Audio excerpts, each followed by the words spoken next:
बिस्मिल्लाहिर्रहमानिर्रहीम। स्टूडेंट्स अस्सलाम वालेकुम। हम पढ़ रहे हैं first year physics in board और हम कंटिन्यू करेंगे चैप्टर 4 मोशन इन 2 डायमेंशंस। आज हमारा इसका लेक्चर है लेक्चर 8। इसमें हम पढ़ेंगे यूनिफॉर्म सर्कुलर मोशन। इस चैप्टर में देखें दो ही हमारे पास मोशन इन 2 डायमेंशन में दो हमारे केसेस हैं, एक प्रोजेक्टाइल मोशन और एक आपके पास सर्कुलर मोशन। तो प्रोजेक्टाइल मोशन हमने कंप्लीट कर लिया है और अभी समझ लें कि दूसरा मेन टॉपिक जो ये स्टार्ट हो रहा है और आगे इसी से कंटिन्यू जो है डेफिनेशंस और रिलेशंस जाएंगे। तो आज हमारा सर्कुलर मोशन स्टार्ट हो रहा है, तो हम देखेंगे उसमें यूनिफॉर्म सर्कुलर मोशन और उसके बाद एंड में हम ये भी देखेंगे कि what is non uniform circular motion. तब ये देखिए कि यूनिफॉर्म सर्कुलर मोशन क्या होता है। बॉडी जब सर्कल में मूव करती है, ये ठीक है, सर्कल सबको पता है क्या चीज़ होती है, ठीक है, इस तरह का, ठीक है, गोल दायरा, ठीक है, जिसमें बॉडी मूव कर रही है।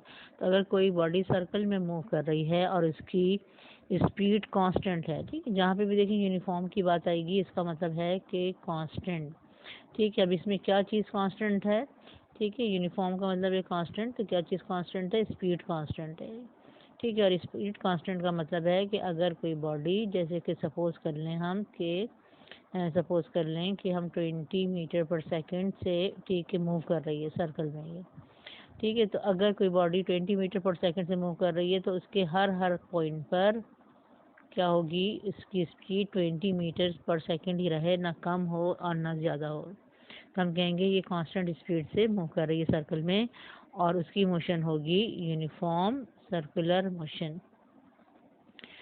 अब यहाँ पे कुछ एग्जांपल्स हम देख लेते हैं सर्कुलर मोशन की। एंड जैसे यहाँ पर है motion of electrons around the nucleus. आपको सबको पता है कि क्या होता है, बीच में सेंटर में न्यूक्लियस होता है, इसके अंदर प्रोटॉन और न्यूट्रॉन होते हैं और इलेक्ट्रॉन जो नेगेटिव चार्ज है वो न्यूक्लियस के अराउंड जो है वो, ठीक है, मूव कर रहा होता है, किस तरह, सर्कुलर पाथ में ये, ठीक है। तो यहाँ पर हमारे पास मोशन ऑफ इलेक्ट्रॉन्स जो है, ठीक है, ये भी हमारे पास सर्कुलर मोशन की एक एग्जाम्पल है ये।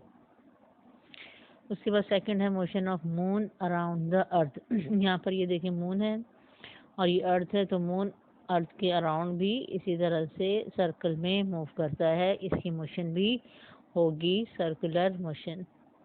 उसके बाद ये देखिए इस तरह के जो झूले होते हैं, ठीक है, ये आपके पास फेरिस व्हील है, तो इस तरह के जो आपके झूले हैं इनकी मोशन भी क्या होती है, सर्कुलर मोशन, ठीक है। या नीचे जो बच्चों के झूले होते हैं वो नीचे ज़मीन पे, वो भी अगर इस तरह से मूव कर रहे हैं गोल गोल, तो ये उनकी मोशन सर्कुलर मोशन होगी। फिर यहाँ पर देखें कि अगर कोई आदमी है, कोई भी रनर है, अगर वो इस तरह से चल रहा है ट्रैक पर, ये भाग रहा है और वो सर्कुलर ट्रैक है, तो उसकी मोशन भी क्या होगी, सर्कुलर मोशन। इस तरह से जो गाड़ी होती हैं, ठीक है, जहाँ पे देखें आप राउंड अबाउट आता है, तो राउंड अबाउट के अराउंड जब इस तरह से मूव करती हैं तो उनकी मोशन भी होती है सर्कुलर मोशन, ठीक है। यानी सर्कुलर ट्रैक पर अगर कोई भी चीज़ चल रही है तो उसकी मोशन होगी सर्कुलर मोशन। इसी तरह से अगर कोई चीज़ रोटेट कर रही है, ठीक है, यानी स्पिन कर रही है, तो उसकी मोशन भी सर्कुलर मोशन में, ठीक है, शामिल होगी। जैसे कि व्हील है, अब व्हील देखें किसी के अराउंड नहीं घूम रहा है, व्हील इस तरह से गाड़ी चलती है तो व्हील जो है इस तरह से मूव करेगा ये, ठीक है, इसकी मोशन भी आपके पास क्या होगी, सर्कुलर मोशन। अब इसकी सर्कुलर मोशन हम क्यों ले रहे हैं, देखिए इस तरह से होता है कि अगर आप कोई भी बॉडी जब रोटेट कर रही होती है या स्पिन कर रही होती है, उस पर अगर आप एक कोई पॉइंट या उसका एक पार्टिकल समझ लें, कंसिडर कर लें, और उस पार्टिकल की मोशन को अगर आप देखें तो उस पार्टिकल की मोशन सर्कुलर मोशन होती है, ठीक है। जैसे कि आप घर में हमारे फ़ैन होता है, फ़ैन अपने बज़ाहिर एक जगह पर हैंग हुआ है, छत पे लटक रहा है और वो घूम रहा है, स्पिन कर रहा है, रोटेट कर रहा है, ठीक है। लेकिन अगर आप उसके किसी भी एक पॉइंट की, ठीक है, एक पॉइंट लेके उसके विंग पे एक पॉइंट लेके अगर उसकी मोशन को देखें तो एक पूरा सर्कल फॉर्म हो रहा होता है और उसकी मोशन होती है सर्कुलर मोशन। तो यहाँ पर फिर इस तरह से रोटेटरी मोशन जो है वो सर्कुलर मोशन में इंक्लूड हो जाती है ये। तो मोशन ऑफ व्हील भी क्या होगी हमारी, सर्कुलर मोशन ये। अब हम यहाँ पे देखेंगे यूनिफॉर्म सर्कुलर मोशन में अगर एक बॉडी मूव कर रही है, जैसे कि हमने यहाँ पर एक समझ लें कि कोई आप बॉल कंसिडर कर सकते हैं और इसको हमने क्या किया है, एक समझ लें कि किसी थ्रेड वगैरह से हमने टाई किया हुआ है और ये इधर हमारा सेंटर ऑफ द सर्कल जो है, यहाँ पे हमारा हाथ है और हम इसको घुमा रहे हैं और इस तरह से ये सर्कल में मूव कर रही है, ठीक है। यानी इसकी मोशन जो है, जब भी देखें कोई बॉडी सर्कल में मूव करती है तो दो तरह से इसकी मूवमेंट हो सकती है, क्लॉकवाइज या एंटी क्लॉकवाइज। तो अगर देखें इस तरह से मैं इसको मूव करवा रही हूँ तो ये इसकी कैसी मोशन होगी, ठीक है, इसकी मोशन होगी ये एंटी क्लॉकवाइज, ठीक है, एंटी क्लॉकवाइज मूव कर रही है। अब जब बॉडी सर्कल में मूव करती है तो उसकी वेलोसिटी होती है, ठीक है, जिसको हम v से रिप्रेजेंट करते हैं, और वेलोसिटी होती है वेक्टर क्वांटिटी, हमने इसके ऊपर एरो देखें लगाया हुआ है।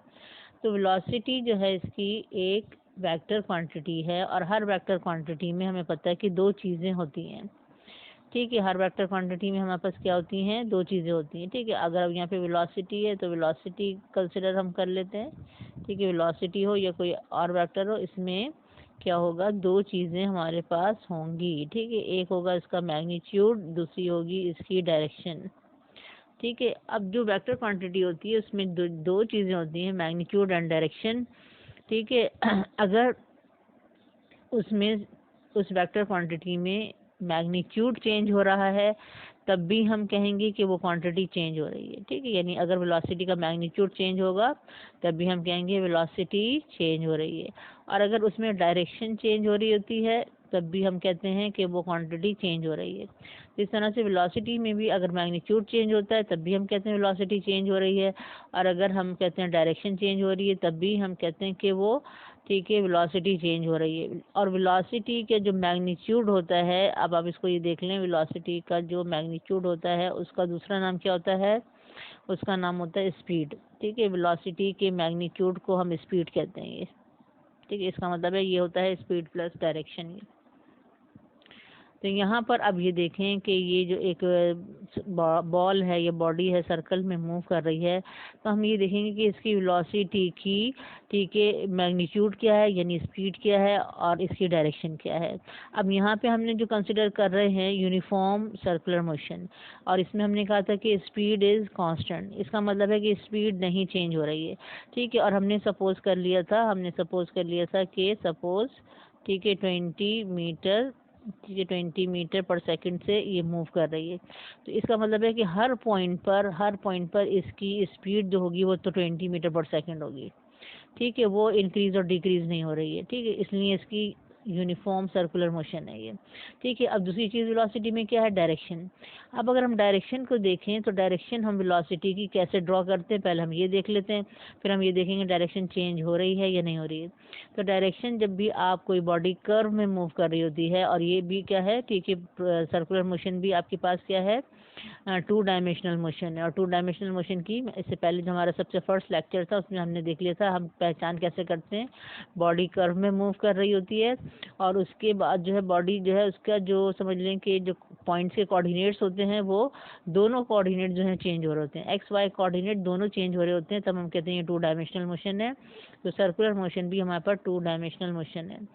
तो अब वेलोसिटी जब आप बॉडी इस पॉइंट पर है, ठीक है, सपोज, और आप इसकी वेलोसिटी का वेक्टर है, वेक्टर को आप ड्रॉ कर सकते हैं। तो अब अगर आप वेक्टर को ड्रॉ करेंगे तो आप कैसे ड्रॉ करेंगे, ठीक है।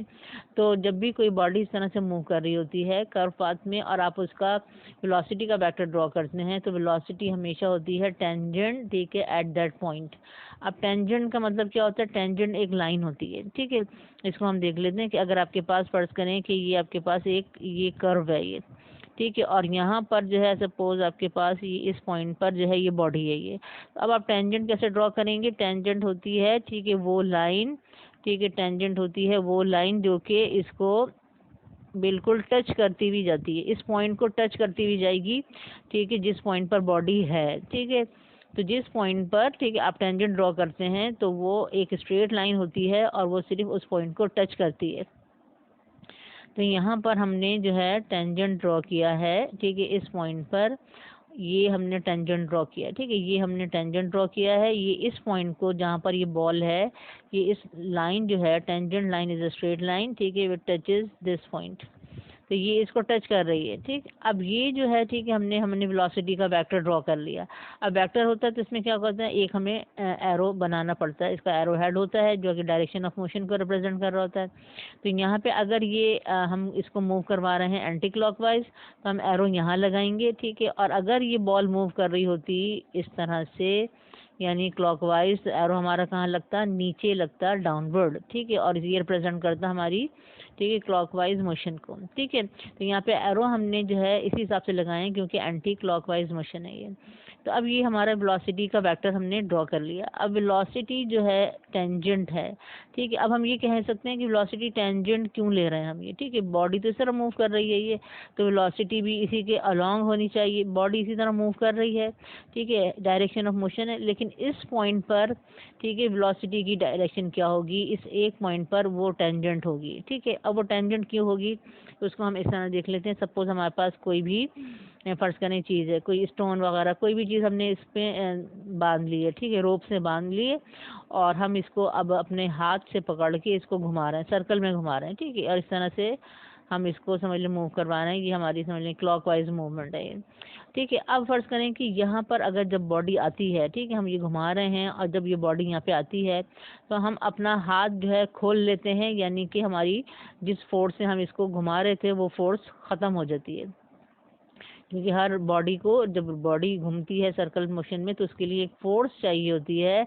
जिस फोर्स की वजह से वो सर्कल में मूव करती है, ठीक है। अब अगर वो फोर्स फिनिश हो जाएगी तो बॉडी की सर्कुलर मोशन भी फिनिश हो जाएगी।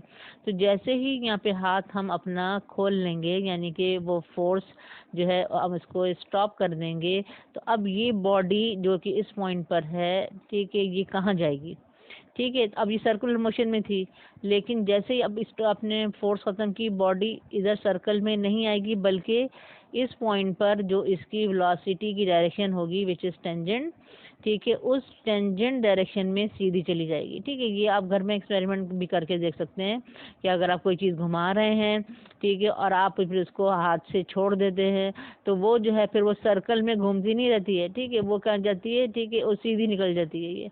तो ये इसलिए जो है ये डायरेक्शन हम लेते हैं टेंजेंट, ठीक है, वेलोसिटी की, क्योंकि अगर इसको हम यहाँ पे छोड़ दें, ठीक है, तो बॉडी जो है फिर वो इस डायरेक्शन में जाएगी जो इसकी टेंजेंट डायरेक्शन है। तो इसलिए हर पॉइंट पर जो वेलोसिटी की डायरेक्शन होती है वो होती है टेंजेंट, ठीक है।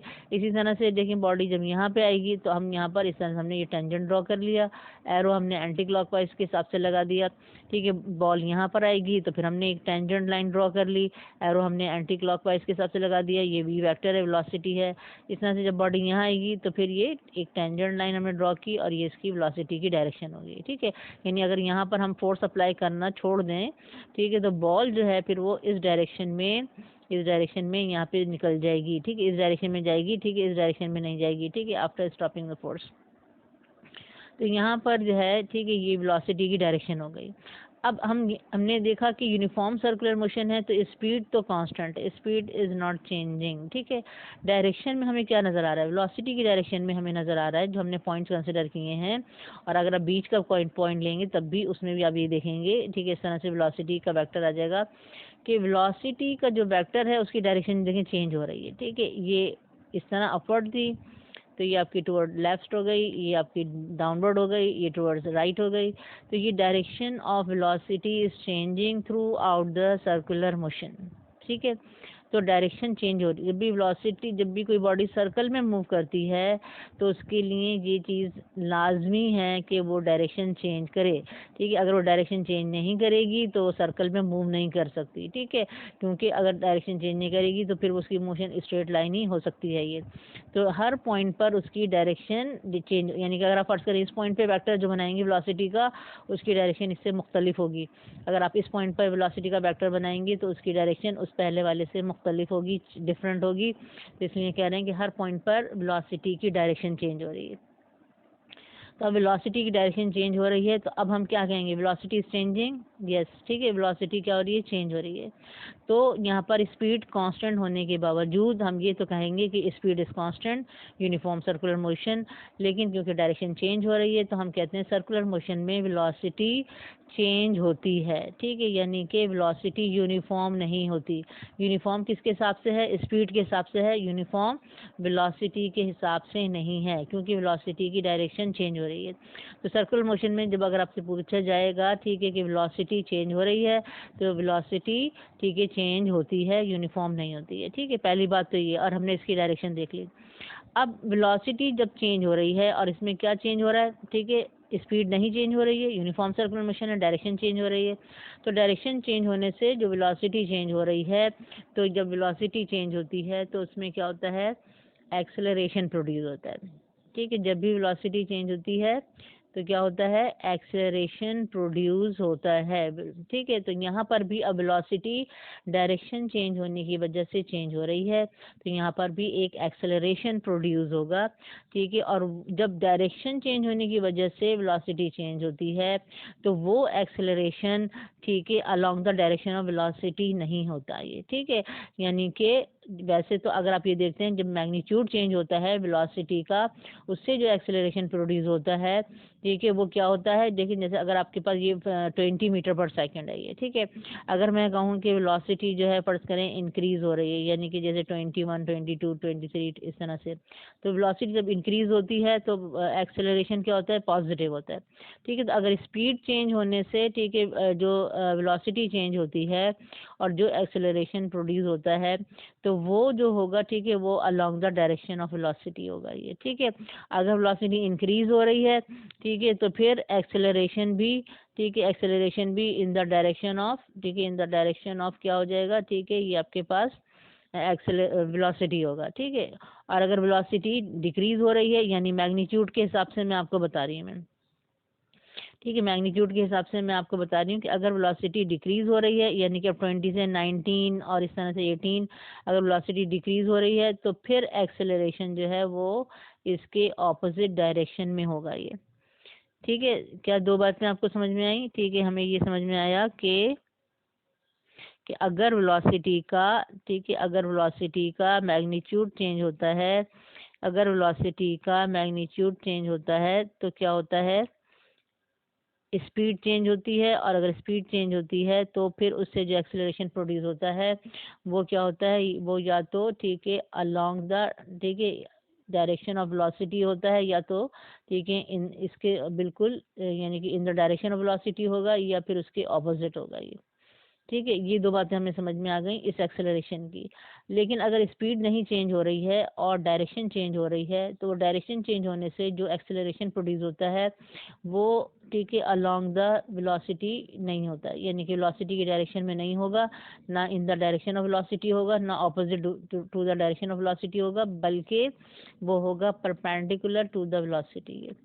ठीक है, डायरेक्शन चेंज होने से, वेलोसिटी की डायरेक्शन चेंज होने से जो एक्सेलरेशन प्रोड्यूस होता है, ठीक है, वो होता है परपेंडिकुलर। और परपेंडिकुलर कहाँ से देखेंगे कि ये हमारे पास 90 डिग्री का एंगल बन रहा है, ठीक है, बिटवीन एक्सेलरेशन, ठीक है, एंड वेलोसिटी। तो ये एक्सेलरेशन का हमारे पास ये वेक्टर आ रही है। ठीक है, ये एक्सेलरेशन है और एक्सेलरेशन और वेलोसिटी क्या होंगे, 90 डिग्री।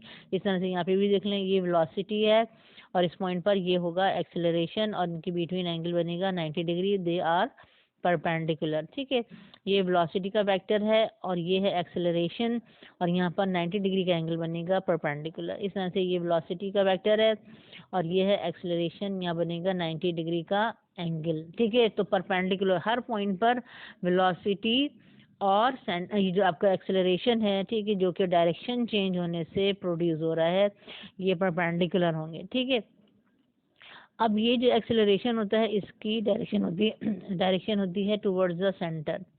ठीक है, बॉडी सर्कल में मूव कर रही है, तो जहाँ पर जिस पॉइंट पर भी आप इस एक्सेलरेशन को ड्रॉ करेंगे वो इसके परपेंडिकुलर होना चाहिए वेलोसिटी की, और इसके क्या होना चाहिए, towards the centre of the circle होना चाहिए। ठीक है, यहाँ पे आपने देखिए ड्रॉ किया, एरो कहाँ बनाएंगे, टुवर्ड्स द सेंटर।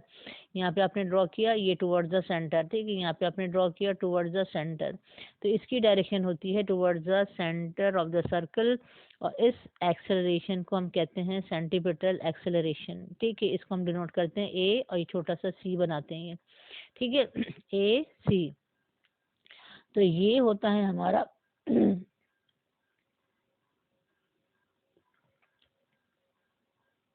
तो ये होता है हमारा सेंटीपिटल एक्सेलरेशन।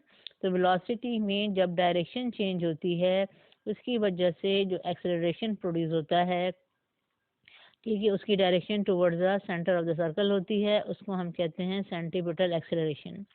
अब अगर मैं आपसे ये पूछूं कि सेंट्रीपिटल एक्सेलरेशन जो है, ठीक है, acceleration is a vector quantity, और वेक्टर क्वांटिटी में भी दो चीज़ें होंगी, मैग्नीट्यूड एंड डायरेक्शन। तो अगर मैं पूछूं कि सेंट्रीपिटल एक्सेलरेशन जो है, ठीक है, ये आपके पास यूनिफॉर्म है सर्कुलर मोशन में या ये नॉन यूनिफॉर्म है, तो आप यूनिफॉर्म कब होगा सेंट्रीपिटल एक्सेलरेशन, जब इसमें मैग्नीट्यूड भी नहीं चेंज हो रहा है और डायरेक्शन भी चेंज नहीं हो रही है। लेकिन अब यहाँ पे अगर आप देखें सेंट्रीपिटल एक्सेलरेशन को, तो इस पॉइंट पर ये डायरेक्शन है, ठीक है, यानी टुवर्ड्स लेफ्ट, इस पॉइंट पर ये डायरेक्शन है डाउनवर्ड, इस पॉइंट पर ये डायरेक्शन है टुवर्ड्स राइट, और इस पॉइंट पर ये डायरेक्शन है अपवर्ड, ठीक है, यानी हर पॉइंट पर आपको एक्सेलरेशन का जो वेक्टर है वो डिफरेंट डायरेक्शन में नज़र आ रहा है, ठीक है। तो सेंट्रीपिटल एक्सेलरेशन का मैग्नीट्यूड तो चेंज नहीं हो रहा, नहीं होता, आगे हम देखेंगे इसका क्या फार्मूला होता है, लेकिन डायरेक्शन हमें चेंज होती हुई नज़र आ रही है। इसलिए हम कहते हैं कि सर्कुलर मोशन में सेंट्रीपिटल एक्सेलरेशन भी, ठीक है, यूनिफॉर्म नहीं होता, ये चेंज होता है, ठीक है, ये कांस्टेंट नहीं होता। जिस तरह से वेलोसिटी कांस्टेंट नहीं होती क्योंकि डायरेक्शन चेंज हो रही है, इस तरह से सेंट्रीपिटल एक्सेलरेशन भी कांस्टेंट नहीं होता क्योंकि इसकी डायरेक्शन चेंज हो रही होती है ये, ठीक है। अब दूसरा जो मैंने आपको एक्सेलरेशन बताया था जो कि स्पीड चेंज होने से होता है, ठीक है, अगर वेलोसिटी की स्पीड चेंज हो रही है, यानी कि, और वो कौन सी मोशन हो जाएगी, वो हो जाएगी आपके पास नॉन यूनिफॉर्म सर्कुलर मोशन है, ठीक है। अब अगर स्पीड चेंज हो रही है, यानी स्पीड कम हो रही है या स्पीड जो है वो ज़्यादा हो रही है, ठीक है, तो उससे जो एक्सेलरेशन प्रोड्यूस होता है, ठीक है, वो होता है along the direction of velocity, ठीक है। अगर वेलोसिटी इंक्रीज होती है यानी स्पीड इंक्रीज होती है, वेलोसिटी का मैग्नीट्यूड इंक्रीज होता है, तो एक्सेलरेशन जो होगा वो उसी डायरेक्शन में होगा जिस डायरेक्शन में वेलोसिटी है। अगर स्पीड कम हो रही है यानी वेलोसिटी कम हो रही है, तो फिर क्या होगा, ठीक है, एक्सेलरेशन क्या होगा, ठीक है, उस ऑपोजिट डायरेक्शन में होगा वेलोसिटी के। तो ये जो एक्सेलरेशन होता है, ठीक है, इसके डायरेक्शन में हो या इसके ऑपोजिट, इसे हम कहते हैं टेंजेंशियल एक्सेलरेशन, और इसको हम डिनोट करते हैं किससे, ए टी से, ठीक है। यहाँ पे आगे हम इसको देखेंगे इसका क्या फॉर्मूला आता है, हम कैसे कैलकुलेट करते हैं। तो यहाँ पर आपके पास, ठीक है, क्या आ गया, एक्सेलरेशन, दो एक्सेलरेशन अभी आगे हमारे पास, एक है सेंट्रीपिटल एक्सेलरेशन, दूसरा है टेंजेंशियल एक्सेलरेशन। सेंट्रीपिटल एक्सेलरेशन कब प्रोड्यूस होता है, जब वेलोसिटी की डायरेक्शन चेंज हो रही होती है, ठीक है, बॉडी सर्कल में मूव कर रही है, ठीक है। और टेंजेंशियल एक्सेलरेशन कब प्रोड्यूस होता है, जब बॉडी सर्कल में मूव कर रही है और उसका, ठीक है, स्पीड चेंज हो रही है यानी वेलोसिटी का मैग्नीट्यूड चेंज हो रहा है, ठीक है। तो ये होता है टेंजेंशियल एक्सेलरेशन, और इस टेंजेंशियल एक्सेलरेशन को हम, ठीक है, इस टेंजेंशियल एक्सेलरेशन को हम कहते हैं लीनियर एक्सेलरेशन। दो नाम हैं समझने इसके, टेंजेंशियल एक्सेलरेशन भी कहते हैं, टेंजेंशियल क्यों कहते हैं, उसी बेस पर क्योंकि ये टेंजेंट है, ठीक, जैसे वेलोसिटी टेंजेंट है तो एक्सेलरेशन का वेक्टर भी क्या है, टेंजेंट है, तो इसको हम टेंजेंशियल कहते हैं, और इसके साथ हम कहते हैं लीनियर एक्सेलरेशन, ठीक है, दो नाम है इसके। इसी तरह से ये वेलोसिटी जो है, ठीक है, ये लीनियर वेलोसिटी भी है, इसको लीनियर वेलोसिटी भी कहते हैं, और इसको हम टेंजेंशियल वेलोसिटी भी कहते हैं क्योंकि ये टेंजेंट है ये, ठीक है। क्या दो नाम है इसके, लीनियर वेलोसिटी और टेंजेंशियल वेलोसिटी। इसके क्या नाम है, लीनियर एक्सेलरेशन और टेंजेंशियल एक्सेलरेशन। इसका क्या नाम है, इसका नाम है सेंट्रीपिटल एक्सेलरेशन जो डायरेक्शन चेंज होने से प्रोड्यूस हो रहा है, और दूसरा नाम इसका होता है रेडियल एक्सेलरेशन क्योंकि ये होता है अलोंग द रेडियस, ठीक है। और रेडियस आपको पता है क्या होता है, ठीक है, किसी भी सर्कल का रेडियस क्या होता है, कि अगर आप उसके सेंटर से सर्कल के किसी भी पॉइंट तक एक लाइन ड्रॉ कर दें तो वो डिस्टेंस जो होगा वो रेडियस होगा। सेंटर पॉइंट से सर्कल के किसी पॉइंट तक का जो डिस्टेंस होता है वो होता है रेडियस ऑफ द सर्कल, ठीक है। यहाँ से लेके यहाँ तक का जो ये डिस्टेंस है ये आपके पास क्या है, रेडियस। तो सेंट्रीपिटल एक्सेलरेशन हमेशा होता है अलोंग द रेडियस, इसे हम इसको रेडियल एक्सेलरेशन भी कहते हैं और सेंट्रीपिटल एक्सेलरेशन भी, ठीक है, कहते हैं ये, ठीक है। अभी हमने चीज़ें देख ली कि यूनिफॉर्म सर्कुलर मोशन क्या होती है और नॉन यूनिफॉर्म सर्कुलर मोशन क्या होती है, ठीक है। यूनिफॉर्म सर्कुलर मोशन इसका मतलब है स्पीड इज नॉट चेंजिंग, ठीक है, कांस्टेंट, और नॉन यूनिफॉर्म सर्कुलर मोशन, ठीक है, स्पीड इज चेंजिंग, ठीक है, चाहे वो इंक्रीज हो या डिक्रीज हो। अगर स्पीड चेंज हो रही है तो फिर वो हो जाएगी नॉन यूनिफॉर्म सर्कुलर मोशन। ठीक है, और डायरेक्शन तो हमेशा चेंज होगी, चाहे यूनिफॉर्म सर्कुलर मोशन हो चाहे नॉन यूनिफॉर्म सर्कुलर मोशन हो। ठीक है, सर्कल में मूव करने के लिए बॉडी को डायरेक्शन तो चेंज करना पड़ेगी। अब यहाँ पर इसकी अब डेफिनेशन हम देख लेते हैं। सबसे पहले, if a body moves along a circular path its direction changes. ठीक है, वो तो होती है, लाजमी है, at every point of the circle by changing direction of velocity. अब जो डायरेक्शन चेंज हो रही है वेलोसिटी की, उससे जो एक्सेलरेशन प्रोड्यूस हो रहा है, an acceleration is produce called centripetal acceleration. ठीक है, the direction of centripetal acceleration is perpendicular to the velocity, ये हम देख चुके हैं डायग्राम में, and towards the centre of the circle, ये भी हमने देखा। और इसको हम डिनोट करते हैं किससे, डिनोटेड बाय ए सी। ठीक है, फॉर्मूला इसका बाद में आएगा, डेरिवेशन इसकी अभी बाद में आएगी। उसके बाद है नॉन यूनिफॉर्म सर्कुलर मोशन। ठीक है, इसको हमने क्या देखा कि body moves along a circle and its magnitude of velocity, यानी स्पीड अगर चेंज हो रही है, ठीक है, तो स्पीड चेंजेस या वेलोसिटी का मैग्नीट्यूड, ठीक है, changes, then it is said to be in non uniform circular motion. ठीक है, उसके बाद हमने क्या देखा, टेंजेंशियल एक्सेलरेशन क्या होता है, man magnitude of velocity changes, यानी स्पीड अगर चेंज हो रही है तो the acceleration produce is tangential acceleration. ठीक है, जिसको हमने AT से डिनोट किया है। अब अगर वेलोसिटी इंक्रीज हो रही है, वेलोसिटी इंक्रीज का मतलब है स्पीड, स्पीड की बात हो रही है, ठीक है, क्योंकि टेंजेंशियल एक्सेलरेशन की बात कर रहे हैं। अब अगर स्पीड इंक्रीज हो रही है, ठीक है, यानी मैग्नीट्यूड ऑफ वेलोसिटी इंक्रीज हो रहा है, तो एक्सेलरेशन कहाँ होगा, इन द डायरेक्शन ऑफ वेलोसिटी। ठीक है, और अगर वेलोसिटी डिक्रीज हो रही है, यानी वेलोसिटी का मैग्नीट्यूड डिक्रीज हो रहा है, तो दिस एक्सेलरेशन यानी tangential acceleration is opposite to the direction of velocity, उसके ऑपोजिट होगा। लेकिन दोनों सूरतों में क्या होगा, टेंजेंट। टेंजेंशियल एक्सेलरेशन को हम डिनोट करते हैं, it is denoted by AT। अब उसके बाद फिर हम, ठीक है, अब कंसिडर एक रिलेशन हम ड्राइव करने जा रहे हैं सर्कुलर मोशन का। ठीक है, मतलब फर्स्ट रिलेशन है हमारा, ठीक है, S is equal to R theta. इसमें हम देख लेते हैं, अगर बॉडी सर्कल में मूव कर रही है, ठीक है, ये अगर आप डायग्राम अब आप देखें पहले, ये बॉडी सर्कल में मूव कर रही है। ठीक है, कोई भी आपने कोई छोटी सी चीज़ ले ली, बड़ी चीज़ ले ली, ठीक है, ये बॉडी जो है सर्कल में मूव कर रही है। ठीक है, इसकी मोशन हम समझ लें कि वही हमारे पास एंटी क्लॉकवाइज हम ले रहे हैं। तो इनिशियल जो है बॉडी इस पॉइंट पे थी, इस पॉइंट को मैंने नाम दिया है P1, और ये O जो है इसका सेंटर ऑफ द सर्कल है, और O से लेके P1 तक का जो डिस्टेंस होगा, ये पूरी जो स्ट्रेट लाइन में ड्रॉ, ये होगा R radius of the circle, और यहाँ पर, ठीक है, ये भी डिस्टेंस होगा, ठीक है, आपका R radius of the circle. ठीक है, अब बॉडी मूव करती है, सर्कल में मूव कर रही है, और कुछ टाइम के बाद बॉडी यहाँ आ जाती है, किस पॉइंट पर, P2 पर। ठीक है, अब इसने जो एक ये जो डिस्टेंस कवर किया है अलोंग द सर्कल, ठीक है, ये इसने डिस्टेंस, अगर मैं कहूँ कि आप मेजर करें तो आप कैसे मेजर करेंगे, आप इसको मीटर में, ठीक है, जो हमारा स्टैंडर्ड यूनिट है उसमें मेजर करेंगे। ठीक है, अगर आप इसको मेजर करते हैं किसी भी चीज़ से रख के, स्केल से तो मेजर नहीं हो सकता है, ठीक है, स्ट्रेट लाइन नहीं है। आप किसी भी फर्ज करें रोप से, ठीक है, रोप आपने यहाँ पे रखी और इसके ऊपर इस तरह से, और आपने फिर उसको रोप को स्केल पे रख के देखा कि कितना डिस्टेंस है ये। तो अगर आपने इसको मेजर कर लिया, ठीक है, और आपने बताया कि सपोज ये 1 मीटर डिस्टेंस है, तो ये जो होता है इसको हम कहते हैं लीनियर डिस्प्लेसमेंट, यानी बॉडी जो, ठीक है, सर्कल के ऊपर डिस्टेंस कवर करती है, ठीक है, वो होता है लीनियर डिस्प्लेसमेंट, उसको हम S से रिप्रेजेंट करते हैं। ठीक है, ये लीनियर डिस्प्लेसमेंट हुआ। ठीक है, अब इसको देख लें हमने क्या कहा कि the displacement covered along the circle is called linear displacement and it is noted bye S। अब उसके बाद the angle subtended bye a body in a circular motion, ठीक है, is called angular displacement, it is denoted by theta and it's SI unit is radian. यहाँ पे आप ये देखें, बॉडी जो है अब जब सर्कल में मूव करती है, तो देखें जब यहाँ इसका इनिशियल जो पॉइंट था, इसमें मैंने जो एक लाइन ड्रॉ की थी हॉरिजॉन्टल लाइन, फिर जब बॉडी यहाँ पे आई तो, ठीक है, यहाँ पे मैंने एक लाइन ड्रॉ की, ठीक है, सेंटर से लेकर यहाँ तक पॉइंट तक, ठीक है, OP2। ठीक है, अब आप यहाँ पे देखें इन OP1 और OP2 के बीच में एक एंगल भी फॉर्म हो रहा है, ये ठीक है। वो एंगल, ठीक है, अकॉर्डिंग टू कि बॉडी ने कितना डिस्टेंस कवर किया है वो आपके उसके हिसाब से होगा। अगर बॉडी ने कम डिस्टेंस कवर किया होगा तो ये एंगल भी कम होगा, बॉडी ने ज़्यादा डिस्टेंस कवर किया होगा तो एंगल भी ज़्यादा होगा।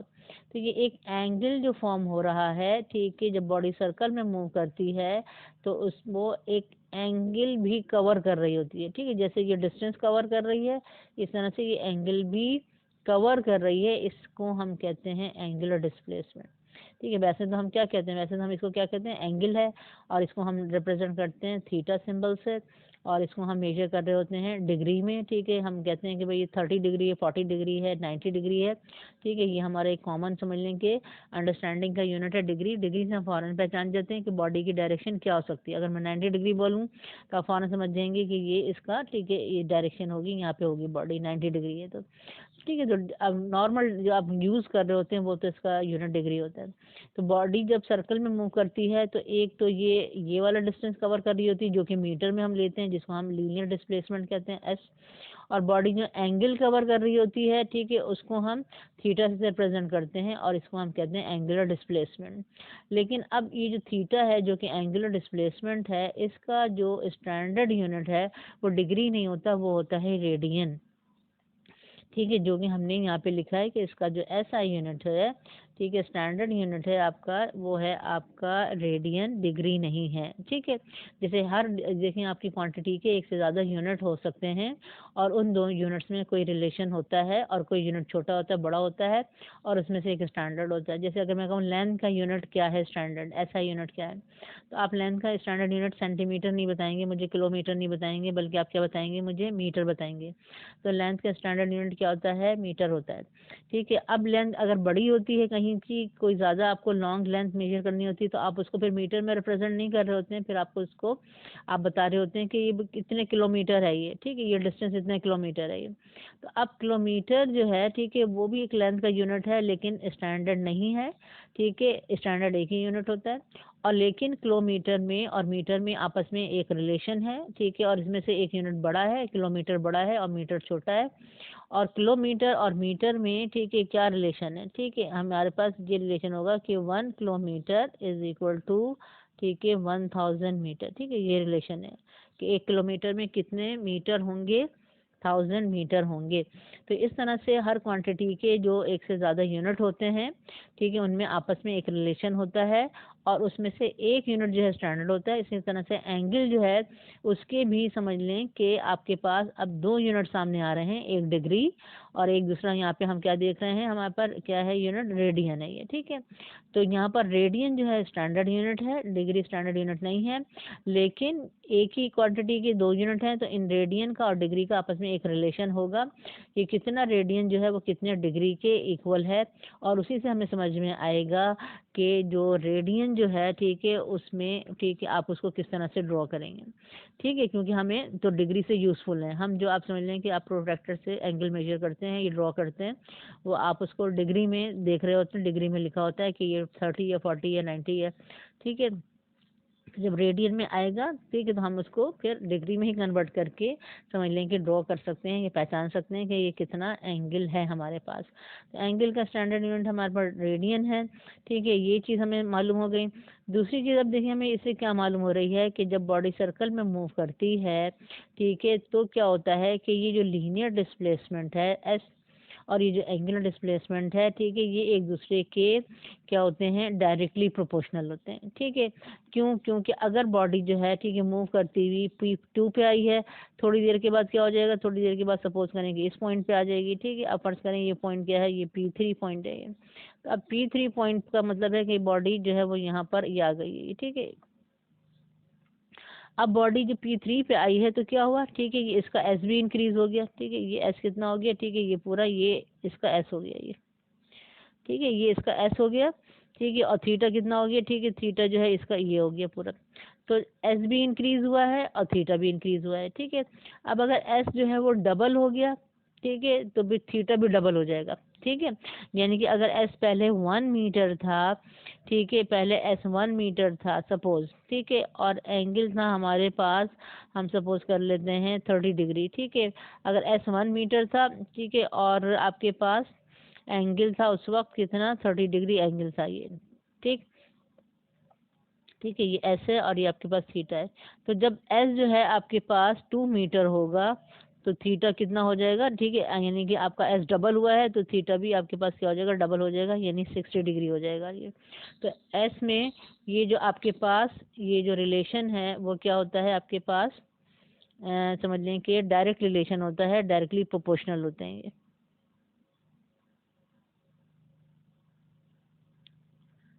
ठीक है, डायरेक्ट इसमें रिलेशन होते हैं। और यहाँ पर अब हम ये देख लेते हैं कि इसमें आगे जो है किस तरह से हम इसको, ठीक है, ड्रॉ कर सकते हैं। इसका रिलेशन हम इसको ड्राइव करेंगे कि हमारे पास क्या रिलेशन है। आगे हम देखते हैं कि एस जो है हमारे पास डायरेक्टली प्रोपोर्शनल है थीटा के, यानी कि यहाँ पे डायरेक्टली प्रोपोर्शनल की जगह साइन आएगा, के आएगा, के थीटा, के कांस्टेंट ऑफ प्रोपोर्शनैलिटी है। ठीक है, अब के की वैल्यू क्या है इसको देखने के लिए, ठीक है, हम क्या कर रहे हैं, हम ये देखेंगे कि के की वैल्यू क्या है। तो हम यहाँ पे रेडियन को डिफाइन करेंगे। रेडियन क्या होता है ये, ठीक है, तो रेडियन क्या होता है कि जब when S is equal to R, ठीक है, जब थीटा इज 1 रेडियन, ठीक है, यानी कि बॉडी ने इतना डिस्टेंस कवर कर लिया, एस इतना हो गया लीनियर डिस्प्लेसमेंट कि वो रेडियस के बराबर हो गया। यानी अब सपोज कर लेते हैं कि रेडियस 1 मीटर है, ठीक है, तो अगर रेडियस 1 मीटर है और बॉडी ने यहाँ पर भी कितना डिस्टेंस कवर कर लिया, 1 मीटर, ठीक है, यानी एस जो है वो किसके इक्वल हो गया, आर के इक्वल हो गया। तो जब एस आर के इक्वल हो जाता है, ठीक है, तो उस वक्त जो एंगल कवर होता है, ठीक है, एंगुलर डिस्प्लेसमेंट कवर होता है, वो एंगल होगा 1 रेडियन। ठीक है, इस तरह से हम एंगल को, ठीक है, डिफाइन करते हैं, या 1 रेडियन को डिफाइन करते हैं कि when S is equal to R theta is 1 radian. तो अब यहाँ पर हम देखें कि एस आर के इक्वल हो रहा है और थीटा कितना हो रहा है, 1 रेडियन के इक्वल हो रहा है। थीटा की जगह 1 पुट कर दिया, के को 1 से मल्टीप्लाई किया, के आया, और यहाँ पे आर आया। तो यहाँ से के की वैल्यू हमारे पास आ जाती है आर, यानी कि कांस्टेंट जो है हमारे पास आर आ रहा है। और हमें पता है कि बॉडी जब सर्कल में मूव करती है तो उसका जो है वो क्या होता है, रेडियस जो है वो कांस्टेंट होता है, रेडियस चेंज नहीं होता है। ठीक है, एस चेंज हो रहा होगा, थीटा चेंज हो रहा होगा, लेकिन रेडियस ऑफ द सर्कल नहीं चेंज होता, इसलिए रेडियस सर्कल कांस्टेंट की जगह पर आया है। तो यहाँ पे अब हम के की वैल्यू पुट कर देंगे तो यहाँ पे आर आ जाएगा, और S is equal to K theta के बजाय अब हम क्या लिख रहे हैं, S is equal to R theta. ये होता है हमारे पास relation between S and theta, यानी कि between linear displacement and angular displacement, और ये होता है S is equal to R theta. तो ये है हमने ड्राइव किया एक रिलेशन। ये फर्स्ट रिलेशन था between linear displacement and angular displacement.